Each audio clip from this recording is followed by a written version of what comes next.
New Artist Spotlight Podcast.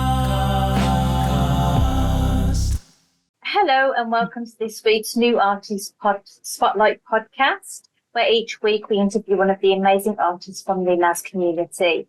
Thank you so much for joining us again this week. My name is Lisa Hagen and I'm joined with my co-host, Origin Cross, and today we are joined by another duo here, an amazing team that goes by the name of Franklin and Bell. And it is great to have you guys on the show. Welcome.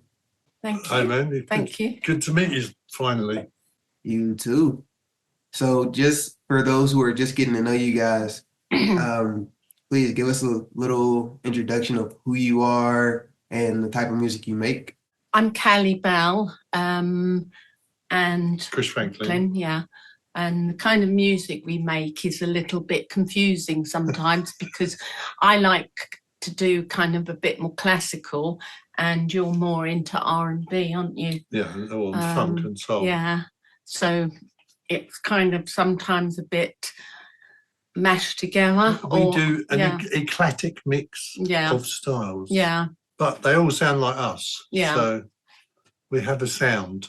I love that. You sort of created your own sort of genre, haven't you? Which is really nice. Yeah. So could you tell us about how you guys met? Right. Yeah. Going back when I had a kind of birthday with a naught on the end, I bought myself a piano because for all my adult life I'd wanted to learn. But as a child I didn't, because obviously sometimes your family can't afford things like that.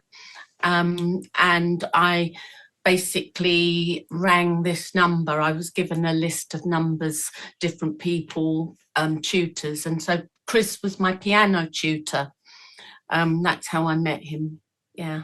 But the other thing evolved because Callie showed me some poetry. She writes poetry, which was really good. So I said to her, I was working on a song at the time that I had no lyrics for.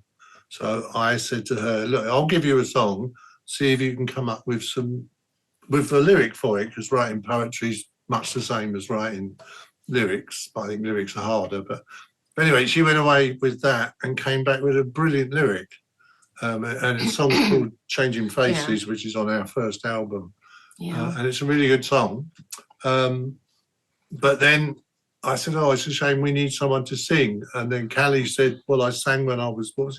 I hadn't sung since I was, 12, until I was about, I don't know if you want to know our ages, but I was about 55 when I started singing again. And to be honest, I'm still catching up on it because it's like work in progress the whole time, trying really hard. But the other thing was I was a really bad piano player in that I wouldn't practice. And what I ended up doing, I don't know, just thought I'm going to nail this. And I started making up chord progressions. And I came along with quite a few, but one of them you were really impressed with, which is called She's There. Again, it's really classical. But that I still can't read music or anything, but I can do kind of chord progressions and make up things really without really knowing what I'm doing. Yeah. No, but Callie's a great example of someone that has a latent musical ability that was never, she should have been discovered when she was a kid, but it wasn't. Because she'll mash around on the piano with no idea what she's doing, and she comes up with these progressions and that are excellent, but she doesn't know what she's playing. She doesn't know what the chords are. She doesn't know what key she's in. She doesn't know anything. And on the song she's talking about, She's There, I said, it needs a bridge. Yeah, I did a bridge, and you said to me, it's not good enough. And I thought, well, I know, I want to put a B7 in it. And the whole of that bridge revolves around the fact that I was determined. I don't think you believed that I could, because it was a chord that I came across in Mary Poppins. Feed the Birds, I think it's in. Yeah, it's And I just liked it. So I thought, oh, I'll see if I can put that in there. And it works brilliantly, but it goes off somewhere. Well, but she came back with one of the best bridges I've ever heard. Yeah. It went off, and then it went off a bit further, and then it went off a bit further. And then it came back and then it came to back the chorus. to the chorus. Yeah. So it was brilliant. I've worked with loads of artists over the years, you know, professional musicians that wouldn't have come up with that bridge. So I find it quite fascinating. Callie's just got a natural ear, if you like, for changes, you know, and all the, you know, we've done an album and half a dozen singles or something so far. We've got about 50 or 60 songs in the bank, but which we're trying to get work on with at the moment. So we're working on the next single and so on. But yeah, I love working with Callie because it's that raw talent thing. She just plays things. It's like a cat walking up and down the piano and coming up with a song. Something. He makes sense of what I do. Yeah, fortunately, I don't think there would be many people that would have would do this, would have taken me on. But the fact is, it's amazing really to find at this stage in life something that I didn't know I could do that I actually can. So yeah. And your background is music. Well, I've been a musician all my life. I've toured a lot with big artists, which was great. I loved it. I loved every minute of it. I loved touring. But I got to the point where I couldn't tour anymore. It's just, you know, because it's hard work lugging around hotels and stuff all the time and flying all over the place. So I didn't want to do that. So I started a teaching practice.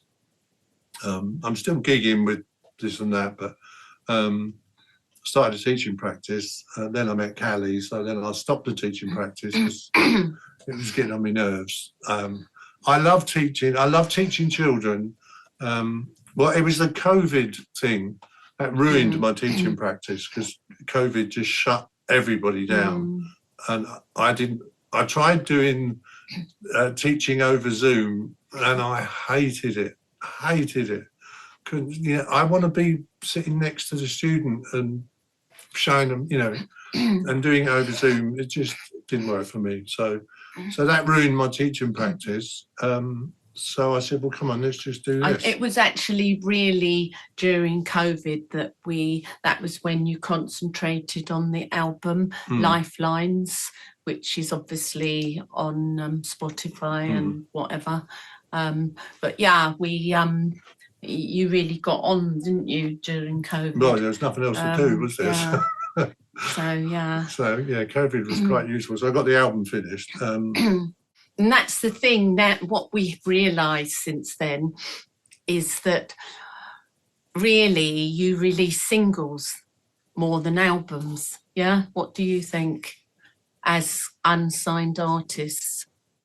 I think, and going through like COVID, I think was a big time for a lot of us unsigned artists because it was when we had free time. So sorry, again, just allergies and congestion and stuff, but doing all the research on how to promote and how to release music and how to do a rollout, all of that. The thing that kind of kept coming up is, as an unsigned artist who's still working to build a fan base, singles are kind of the way to go because you don't really have the audience yet that's looking for a full project from you. It's, you're trying to give them something that makes them more interested to work toward that, right? So, even for me, what I did, because I really wanted to do like a mixtape, I put out a single like every single month and then released a work ethic. So it was funny because I was doing at least like 2 songs a month because I was recording and releasing one, and then I was recording one for what would be the mixtape at the same time. And I ended up putting on a mixtape that was like 12 songs after having dropped a single every month. But that was all, and it was all separate, right? The mixtape was all new songs, right? So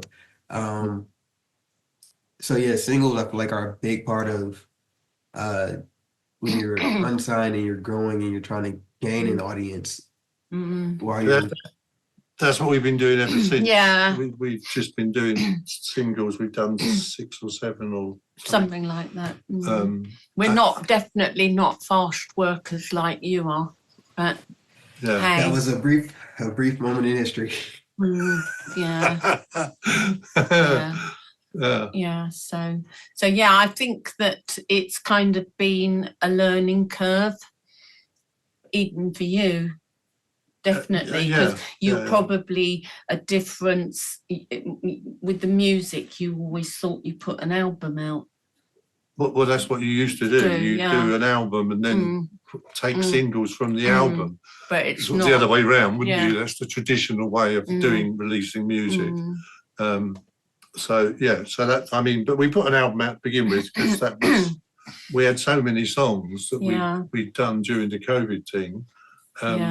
I mean, the album originally was, we had like 20 songs, and it's, I thought, no, whittled it that's down. too many, you know, so we whittled it down.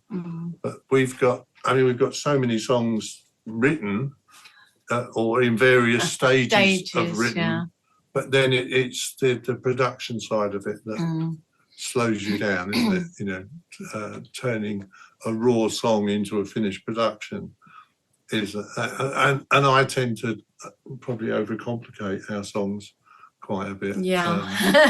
I'm kind of want Mrs. kind of let's complete things, but so it is kind of it's quite interesting. But hey, but I find that with production, well, production's like another skill, isn't it? It's like it's an extra thing on top of the writing.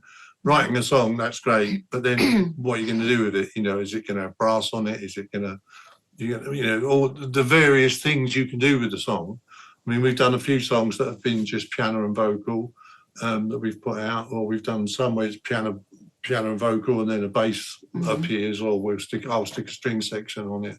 I love doing string arrangements, so we've done a number of songs which have got sort of full orchestra going on.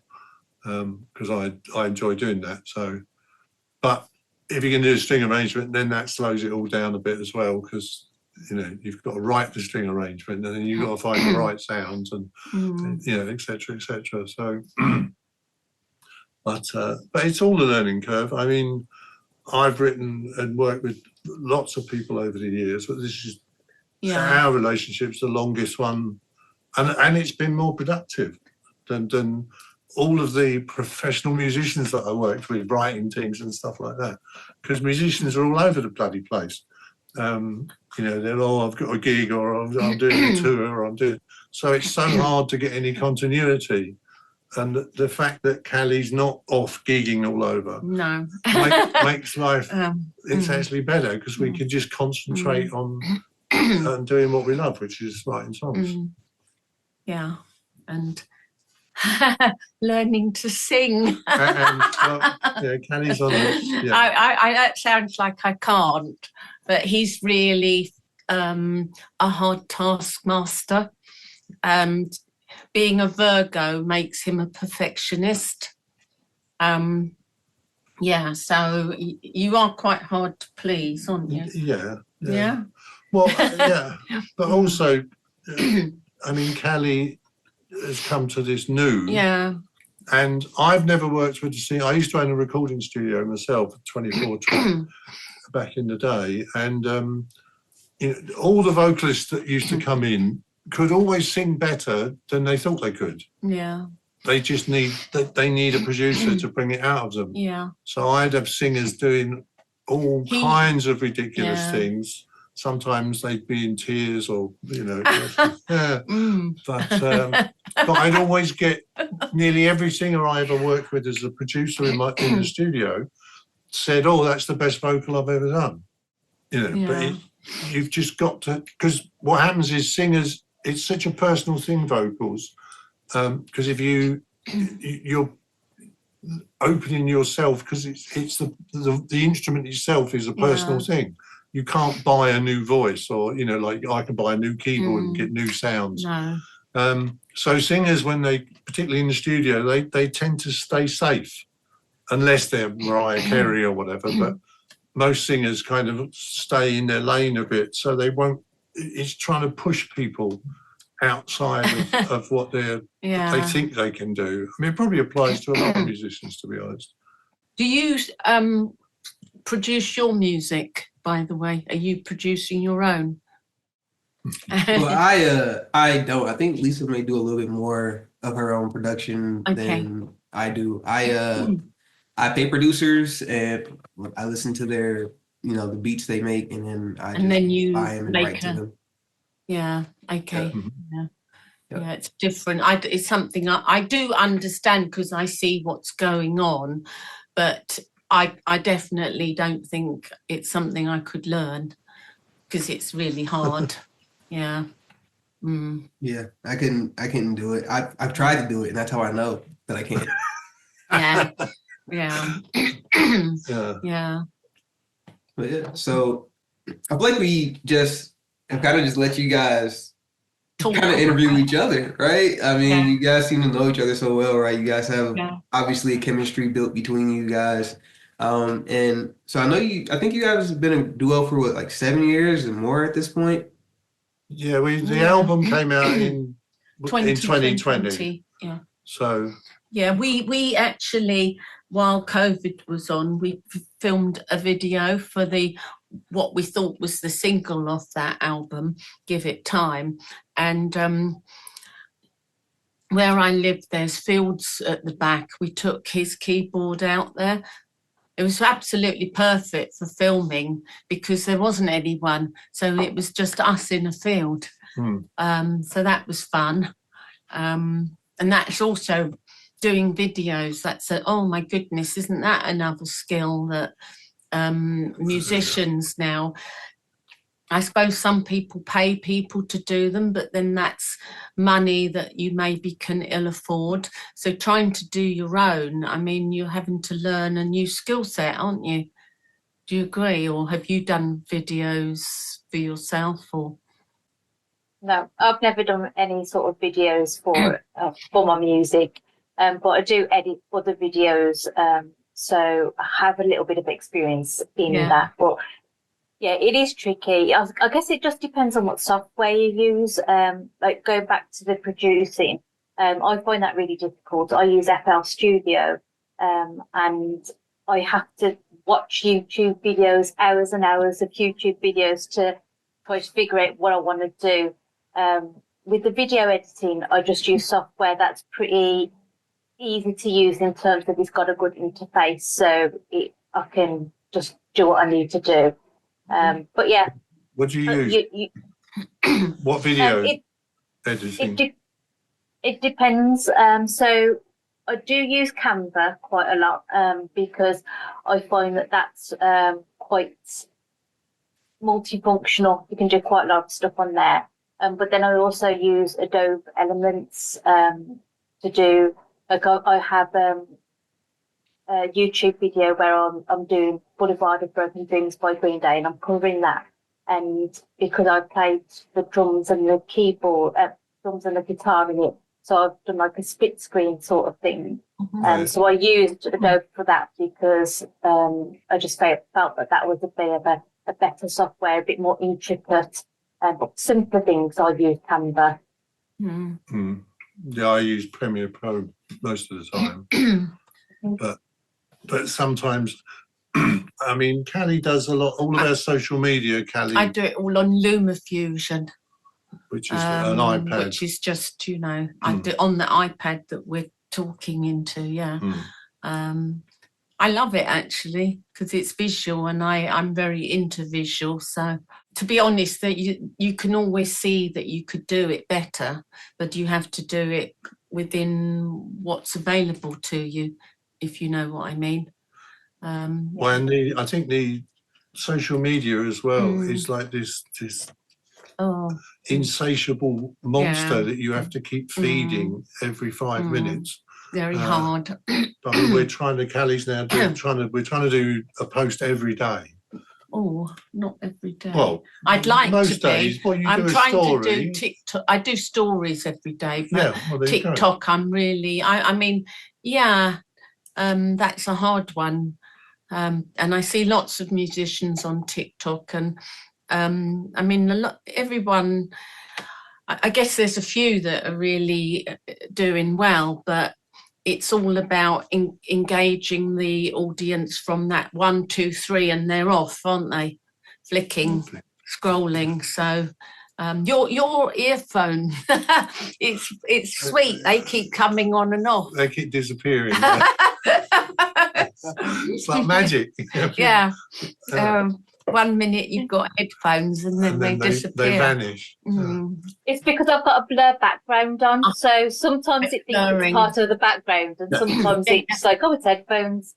Yeah. But no, I agree with social media. It is a difficult one because I actually do social media marketing, so I have a bit more of experience in sort of digital marketing and social media marketing. And it is tricky because on X I've got thousands. I think I've got like 60-something thousand followers. Yeah. But then on TikTok I've got like 100 or something because I just don't. Yeah. I don't like TikTok. I just don't like it. So yeah, it is tricky to do these things and to post regularly, like you say. So with Twitter or X, what I've done is I do a post every day where I ask other people to promote themselves. That tends to get a lot of engagement, and then people will follow me on that. But what you can also do is schedule posts, so you can go on to, you can do, I think it's Hootsuite is a scheduler, so you can create posts and then just schedule them. So you can literally just spend a couple of hours one day doing all your posts for sort of the week or something. But yeah, then you do need to go back on and engage on those posts, and it is a case of knowing how to use it. So for instance, with TikTok, you'll get more engagement on your posts if you add their filters, their effects, their music, their stickers. You're right, yeah. Actually even shooting it in their actual app.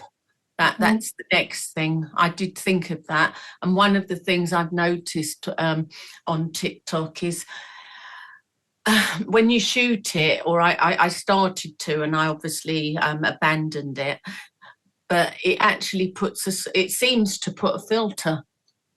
It does, and that's why I don't like TikTok, because I've done a number of posts, and the one that's got quite a lot more views than all the rest of them is one where I have a filter. And I don't think that we should be promoting this kind of environment where you have to have a filter and look prettier in order to be a musician. I just don't think that's right. Right. I mean, just because of my age in that, though, I sort of like think, well, maybe it might be a good thing, because flipping hell, you know, it's hard. We're trying to, in a sense, do something that is quite hard because of the age that we're at. But on the other hand, I just think, well, you know, you've got this much life ahead of you. What the hell? You know, when you're 0 to 30, you're striving, and then there's that period in the middle where you perhaps having a family and you're bogged down with work, and if you feel like that, and then you come out the other end. And I mean, what are you supposed to do? I think being creative is great. We're not trying to be pop stars. No. We just want people to listen to our music and hopefully enjoy it or get some, you know, we try and put messages in our songs. I mean, we did one, We Will Remember Them, which was for that's the one, the British Legion, which was for Remembrance Day. We did, what's the other one? We Can Fly was for National Women's Day. International Women's Day, yeah. So, yeah. So those things are nice, because you think we was raising money for the British Legion through doing the song, and I think that's a nice thing to do. And the same with International Women's Day. We was promoting a cause that we believe in. Yeah. And It's so on. just getting, I think, really, I mean, that's why NAS exists. It's an unsigned artists site. It's just trying to get your music heard by someone. It's quite hard. I think music's very hard in that respect because of all the amount of songs that apparently appear on Spotify every day. Yeah. It is, yeah, it is difficult, yes. I'm 40 and I use my life experience, yes. So I use my life thank you. It's not a filter, I promise.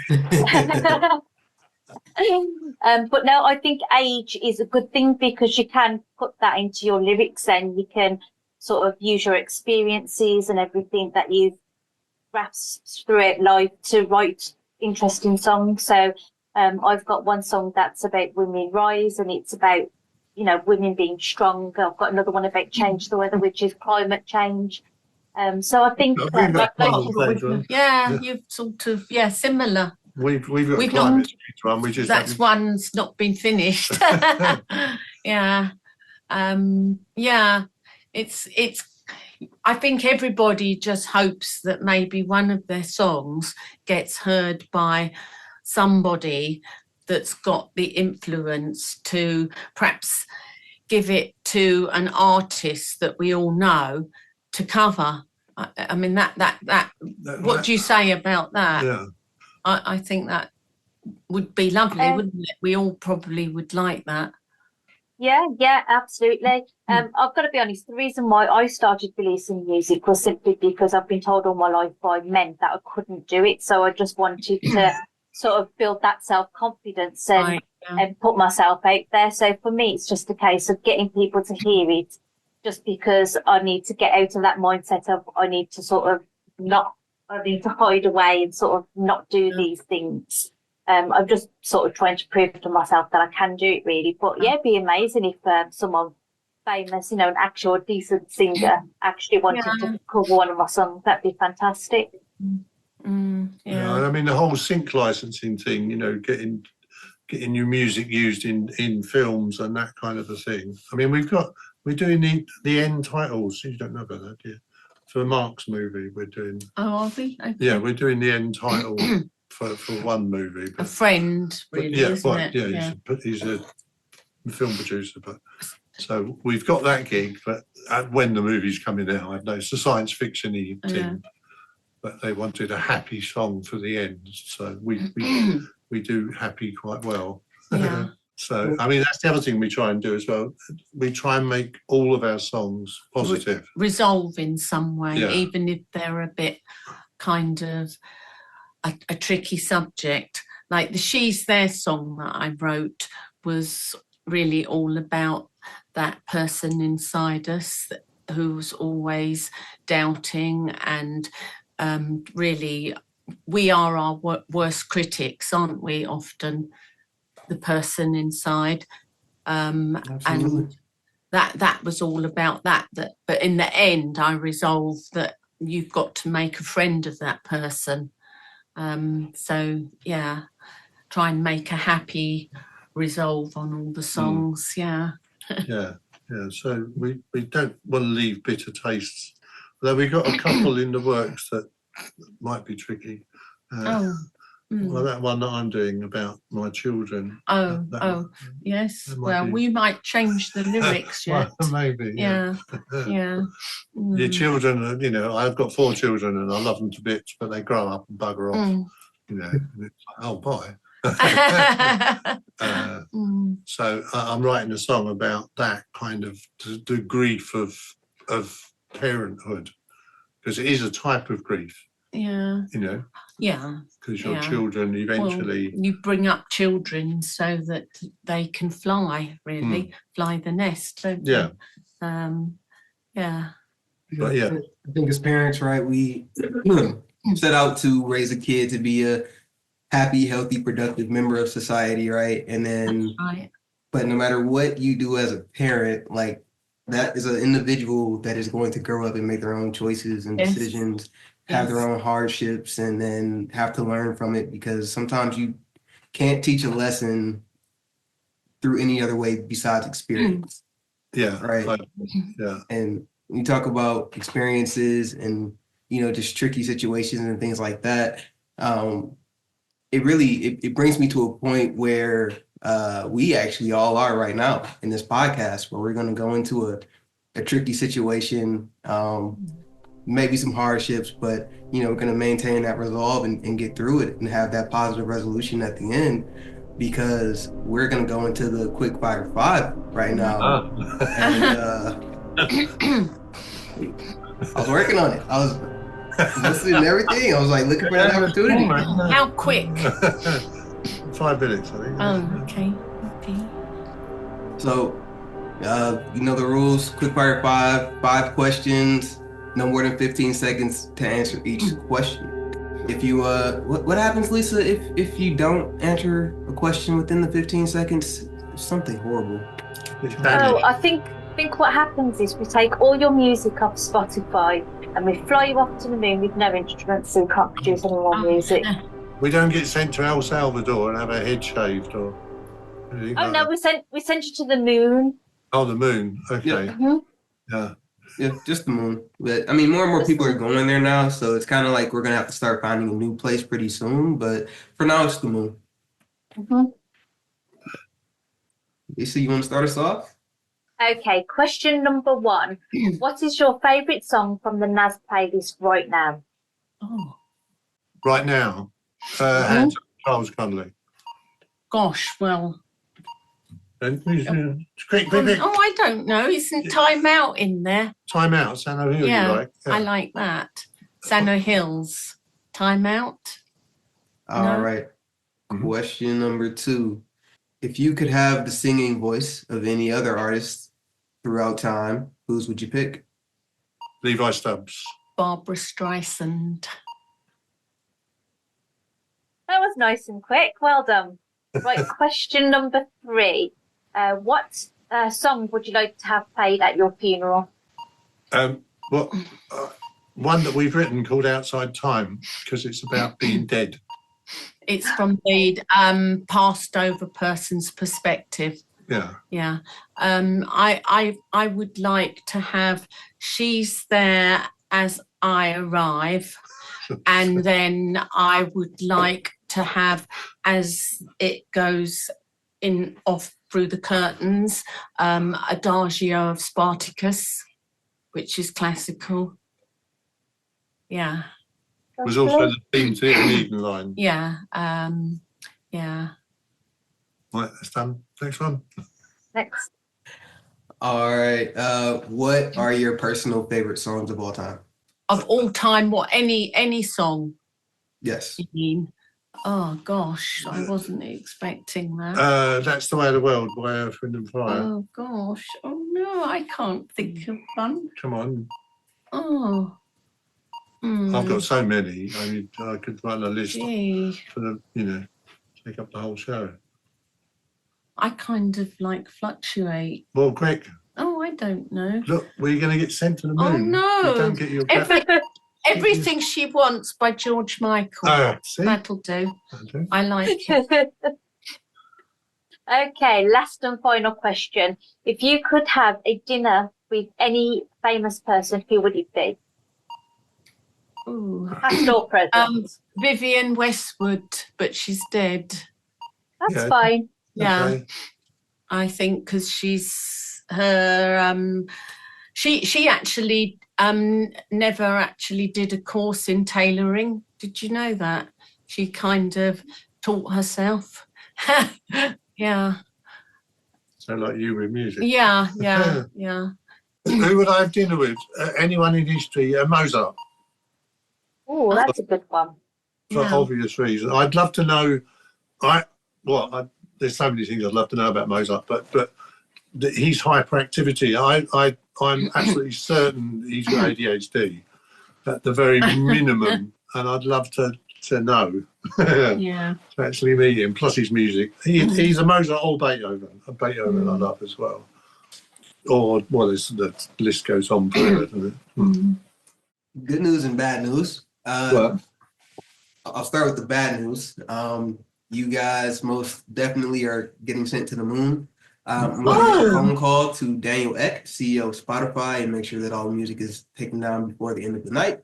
On the other hand, though, good news is our own Andres Quadzelli, the editor and just the guy that makes this podcast happen, he is well versed in ADHD, and if you do have the chance to meet Mozart, he can definitely diagnose him for you.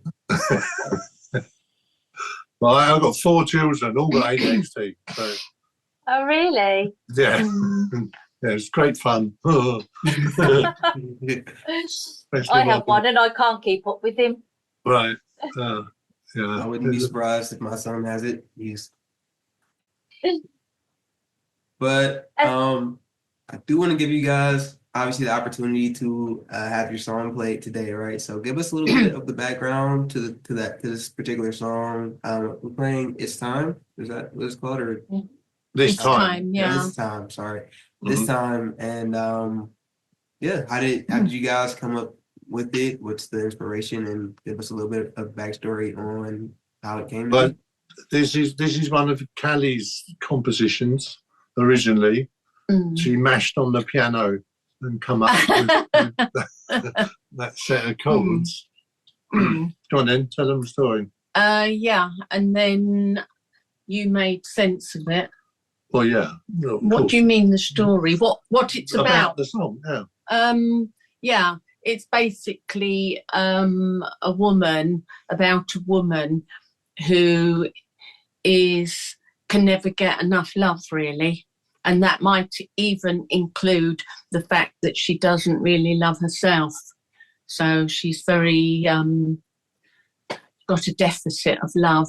And so she's more or less like saying, you know, I'll do anything in it. But yeah. Yeah. So Callie mashed it on the piano, and then I unmashed it to try and work out what the song was. Yeah. And so it's a kind of leans a bit classical. It is classical. It's got a string quartet on it. It opens with a string quartet, and then gets a bit more kind of funky. I think you put quite a good kind of beat. Beat. Yeah. Oh, it's got a good beat. Yeah. Yes, it's got a good beat. Yeah. So. So we both really like this song. Yeah. This is the opening track on the album. Yeah, it's not never been a single, but hey. No. But that's why we thought all the NAS people have heard all our singles, so we thought we'd put an album track on there instead. Yeah. But it's a good song, and it's called This Time. Yeah.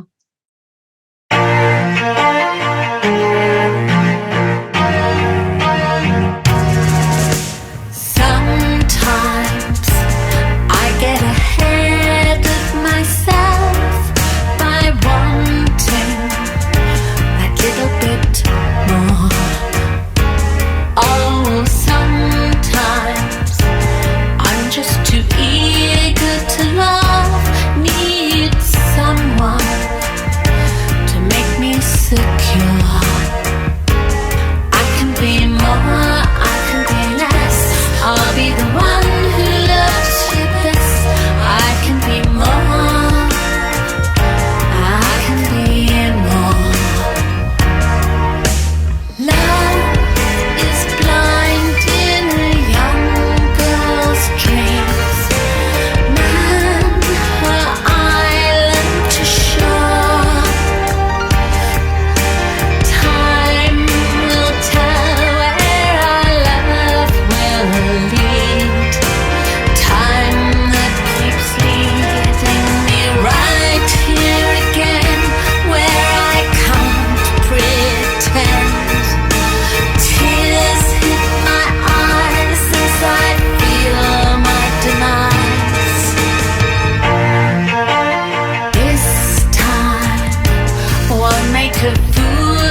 Franklin and Bell, thank you guys for letting us play that Thank song. you so much. It's a really good song. Yeah, I think the sentiment of at least from a lot of women artists of songs I've heard of, this time I'm gonna wait until he says I love you before I go all in, right? I think that's the thing as a person that and for a lot of women that a lot of people relate to, right? Because sometimes you, like you said, that deficit of love, right? Like I can be less or more, but Anything really. I gotta base it Yeah. off of what's actually going on. Right? I can't just Yeah. go off of this is how I feel. Like somebody has to show you something, right? And then you react based on what they're actually doing, not just kind of how you the perfect picture you paint in your head of what could be, Yeah, so, But also, because if you're just faking it, if you're, I'll be more, I'll be less, then you're not being real, are you? So I think that relationship's always doomed if you're not real. yeah, no, I agree. I didn't you put that last bit on there. I just kind of, when I heard it, was thinking more so like, I'm just kind of gonna play it by ear and see where it goes, and like I will reveal more or less of myself depending on the situation. But not necessarily, I didn't put together, that I could just be kind of putting on the front to, really try to moderate how I'm feeling and how the situation is going. So yeah, I didn't. That's the benefit of having the actual people that created the music there to give you that type of insight, right? Yeah. So I know you guys said, you aren't trying to be pop stars, right? No. So for you guys, is it just getting the messages across and connecting with the people that you can reach? Yeah. For me, it was always hope that you'd leave a legacy. Yeah. It sounds weird to be thinking beyond the life one's in, but we are nearly dead. So well, no, I'm not nearly dead by any means, but I think we're more nearly dead than not nearly dead. No, we're more nearly dead than these two. Yeah. That.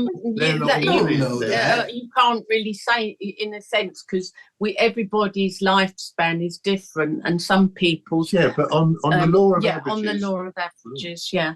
I know it was just. Dead. I just think it's nice to you leave something beyond yourself when you exit the planet. Yeah, and that was my. Well, it's both of us really. Thing is, I've done all sorts of tours and stuff like that, but it was always somebody else's voice because I was playing other people's music. Yeah. So I've been writing most of my life different things, but it was nice to just settle with one partnership and say, right, we're going to do this and build a catalogue, and it's been really productive. But the legacy thing, I mean, I lost my dad when I was 9 years old, and this is, in the last century, in the 20th century, and there wasn't, I've got one picture of my dad, one picture. Can you imagine that today? I mean, people have got 4,000 pictures of their lunch. It's just mental. So if I could come across something like a song that my dad had written, I'd be absolutely thrilled with that. So my thing is that I've got grandchildren, and they all grow up and have, maybe 2 generations down, they'll go, oh, my great-grandpa was a songwriter. I just think that's fantastic. You can speak through time, the same as we do now. But, I like classical music. And you can listen to Mozart. Imagine if you were him and you were time traveling. That would be lovely, wouldn't it? Yeah. To find out that everybody really is still hates playing your music. Oh, no, Mozart. Or any of them, really. Yeah. Oh, yeah. Yeah. So legacy. We're all about legacy. No, I mean, I feel the same exact way. As soon as you said that, I mean, it connected because even tell a story, I feel like a lot on this podcast, but I started making music with my cousin when we were in, middle school, and our first group or album was legacy, right? Because for me, I'm like, I use music as a way, or it started off as just a way to kind of vent and, get out some of the things that I was dealing with growing up, right? But I'm like, but one day I won't be here anymore, and this will be kind of what's left of the world to remember me by, Yeah. because this is how I'm kind of choosing to show the world who I am. So yeah, I definitely relate to the concept and the motivation of legacy. Mm. Not money. Like certainly Well, hold on now. Money's nice, but I mean, hey, yeah, but when you're dead, you don't have the it money, do don't you? matter anymore. There's no bank in the sky. Yeah. When Elon Musk dies, Yeah. he will not be the richest man in the world ever again. This is true. You know? But because I could go off on a tangent a little bit, Yes. the money portion is, important, right? Because when I die, I won't be rich, but my kids could, or my grandkids, or if I do it right, their great grandkids could be rich. Yes. So a part of the legacy is leaving something to the generations to come, right? Yeah. Yeah. So I'm like, well, money is kind of important because we're gonna need that for. I might not need it, but somebody will for the rest of the until the world blows up or whatever. So Yeah, that's week after next. I think that's happening. yeah, it's possible at this point. So now, guys, if you could, tell everybody where it is they can reach you, as Lisa loves to say, where they can stalk you, find your music. So you say where the music is. Where the music is? Well, we're obviously on all the streaming platforms, but we have a website, which is franklinandbell.com. And then all the social media, we're on TikTok as Franklin and Bell, and as Callie. I'm sort of doing both, but it's kind of hard which one you do. So we're either Franklin and Bell or Callie Bell Music. Yeah. And I do stuff as piano muso as well, just to confuse the issue. But Franklin and Bell will get you most of it. If you go to the website, franklinandbell.com, then it's got links to everything on there. But on Instagram, you say that it's more Callie Bell. Yeah, Callie Bell Music. I think what we did was when we started the social media, you said, "Oh, do it in your name because girls get more followers." I don't know whether we did it right or whatever, but it is what it is. It is what it is. Yeah. So a very long answer. And Facebook, but we don't. It's kind of on Facebook. I'm a bit Facebook. Become a bit of a sort of an old bit boring, I think, Facebook, but because Facebook has a stigma now of like it's for your parents or your older relatives, and like the cool kids aren't on Facebook anymore. But I feel like a lot of the people that grew up with Facebook are still there, and then the younger ones are like Instagram and TikTok. But like if you, and this is, I guess it's kind of specific to a certain like group of people, but if you were like on Facebook, not like when it first came out with the people that were like it was only for college students, but when you like I got on Facebook in like middle school, and like the people that were on there that during that time frame that were like always on Facebook, I feel like at a time when like Snapchat came out and Instagram came out, they were like, oh yeah, we don't use that anymore. And then like slowly they all started kind of like trickling back in. And so if you go to Facebook now, there's a lot of people on there and they're just sharing everything all day. Yes. But like my wife is like, oh, why are you watching reels on Facebook? Just go to TikTok. They're all from TikTok. I'm like, yes, what they tend to do is they just post across all the sites the same thing. So she's right. But we are on Facebook, obviously, and Twitter and all the other X. Yeah. Stupid. How do you spell X? Yes. So. Yeah. Okay. Well, again, this is, I feel like it's been a really easy podcast because you guys, in a way, Oh. almost just interviewed each other. So, Well, we are. you guys made Interviewed. Well, but as I say, we are nearly dead, so we have to get it all out quick. But you guys made our jobs easy, and you guys are really Thank funny. you. And kept Excellent. this Thank light. you. And one other speech we have to make is Okay. is about NAS, and particularly I have tremendous respect for Ed Eagle. The fact that he's just set this up, but it's been running for several years now, and he hasn't monetized it. I mean, everybody who sets up something like this, it's like, oh, we can monetize it, and he's never done that. And big respect to Ed for keeping it pure and clean. It's just amazing that he's kept it going this long without trying to make money out of it. Great respect to him for that. So thank you for that. And I love the community. You know, I don't get as much time in the chat, you know, as I'd like to, because I'm always working on a song. But it is a fantastic community. You know, we're meeting people from all around the world. And people help each other, and you get posts up there about problems and how to fix them. And it's just fantastic. It's fantastic community. Yes. So thank you, Ed. Thank you, Ed. Yeah. Ed is, I'm sure Ed for sure is our most interviewed guest on this podcast. Right. And you know, he likes to make his yearly appearance, right? And one thing I can say about Ed is any money that I'm pretty sure he's ever generated in relation to music, outside of maybe his own streaming royalties, has been like reinvested into the community just to make it a better place, right? Yeah. And the setting up the radio, and then, you know, all the various different chats. He's done a fantastic job. You know, I'd really love to meet Ed at some point. I know that'll happen, but I have to hurry up because you know, run out of time. Yeah. Well, you know, I think he's sitting over there in Canada somewhere. So I mean, He's in the right Canada. side. He's yeah. Yeah, he's the right side of the border.